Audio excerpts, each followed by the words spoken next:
আপুনি যি কাম নকৰক কিয় এটলিষ্ট দিনৰ শেষত যাই কিনে এটলিষ্ট 1 ঘণ্টা নিজৰ কাৰণে ওলাব, যিটো আপোনাৰ মাইণ্ড ফ্ৰেছ কৰাৰ কাৰণে।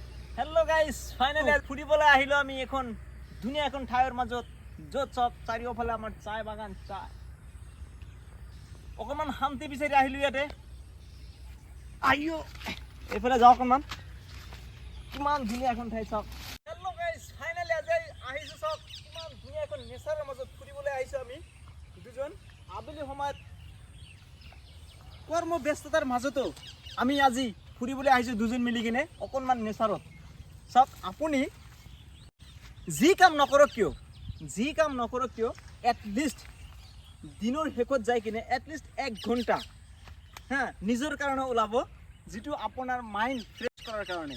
আপুনি যেতিয়া গোটেই দিনডাল একেবাৰে পুৰা কামত ব্যস্ত তেতিয়া চব আপোনাৰ মাইণ্ড কাম নকৰিব লাষ্টত।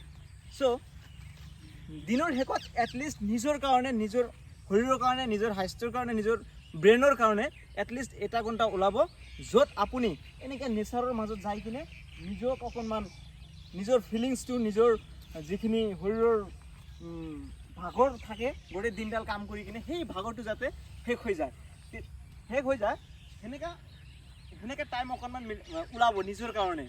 বা নিজে অকণমান যেতিয়া আপুনি দিনডাল যেতিয়া বেছি কাম কৰিব, তেতিয়া চাব আমি ভাগৰি যাওঁ বা আমাৰ মাইণ্ডত কাম নকৰে, এনেকুৱা বহুত কিবা কিবি হৈ থাকে। তো আপুনি যেতিয়া এনেকুৱা নেচাৰৰ মাজত আহিব, তেতিয়া চাব ইয়াত অক্সিজেনৰ কোনো কমি নাই, ইয়াত ধেৰ অক্সিজেন পাব, আৰু আপোনাৰ চাব ব্ৰেইনটো একেবাৰে সুস্থ হৈ যাব।